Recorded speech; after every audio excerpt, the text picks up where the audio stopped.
Good evening, everybody. I'm Martha McCallum in New York, and this is the story as it plays out tonight across America.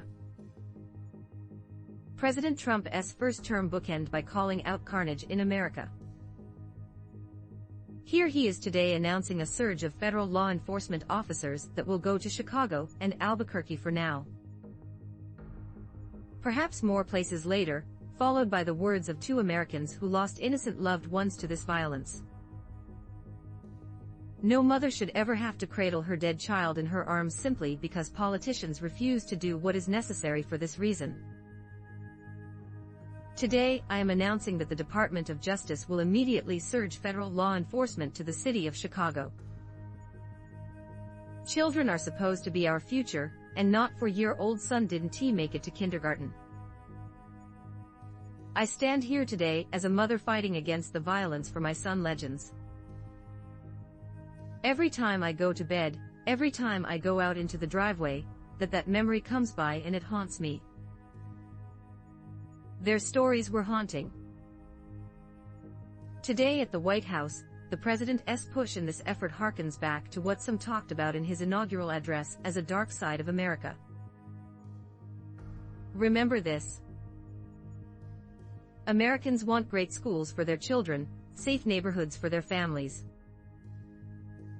Crime and the gangs and the drugs that have stolen too many lives and robbed our country of so much unrealized potential.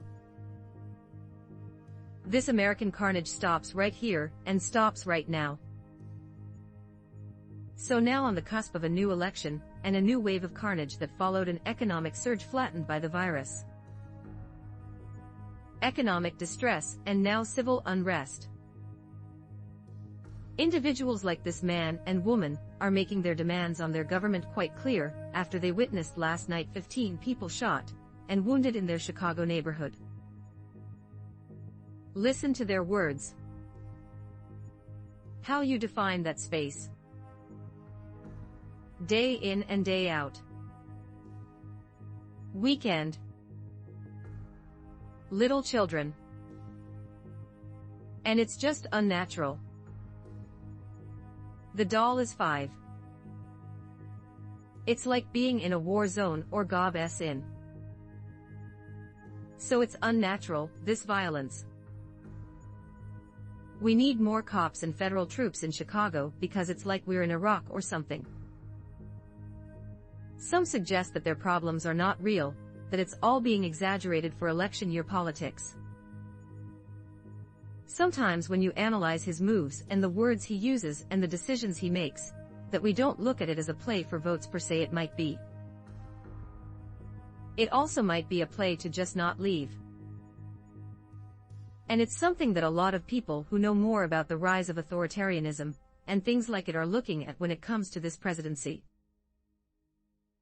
And the New York mayor writes to the Attorney General who laid out his battle plan for urban America today against the crime, and he said, "We do not consent. Do not send the proposed agents. They have proved to bring way more harm than good." In less than 4 months, Americans across this country will weigh in, and all of you will decide on the next president. So tonight, we talked to Raymond Lopez, a Democrat Chicago alderman, and Gary McCarthy, the former superintendent of Chicago Police, who react to this new plan. And we begin tonight with Mr. Lopez.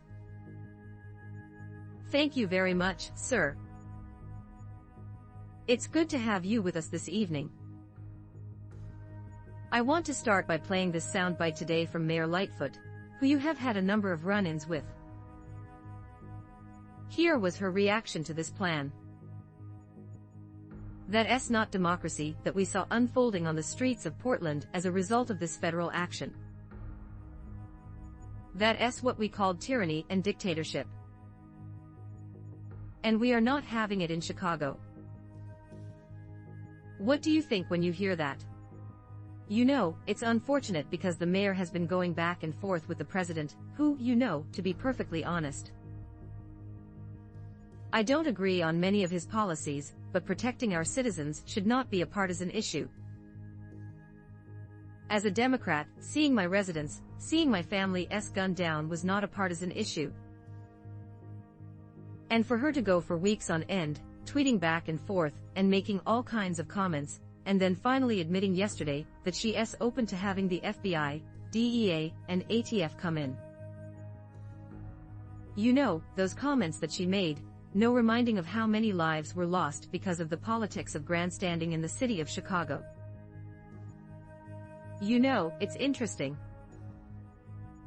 I think a lot of people, when you first got on their radar, when that audio leaked of one of the meetings that you had with the alderman and the mayor. But what I noticed when I went back and looked at it today was that you were pretty much right on target about what was about to happen. Let's play that. My fear is once they're done looting and rioting, and whatever is going to happen tonight, God help us. What happens when they start going after residents? I want an answer. It's not something you ignore. This is a question that I have. Your Honor. I think. Your Honor. Very well, thank you. We love federal.